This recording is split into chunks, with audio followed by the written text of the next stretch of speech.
இந்த நாள் இனிய நாளாயமைய எங்கள் வாழ்த்துக்கள். 23/4/2025 சித்திரை 10 ஏப்ரல் புதன்கிழமை. இன்று தசமி, அவிட்ட நட்சத்திரம். இன்றைய நல்ல நேரம் காலை 9:30 முதல் 10:30 வரை, மாலை 5 மணி முதல் 6 மணி வரை.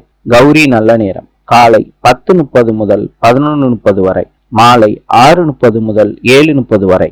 ராவு காலம் காலை 12 மணி முதல் 1:30 வரை. யமகண்டம் காலை 7:30 முதல் 9 மணி வரை. இன்றைய ராசி பலன்: மேஷம் வரவு, ரிஷபம் நோய், மிதுனம் லாபம், கடகம் ஈகை, சிம்மம் செலவு, கன்னி சோதனை, துலாம் கோபம், விருச்சிகம் குழப்பம், தனுசு அசதி, மகரம் வெற்றி, கும்பம் பாராட்டு, மீனம் நன்மை. இந்த நாள் இனிய நாளாய் அமைய எங்கள் வாழ்த்துக்கள். நாளை சந்திப்போம்.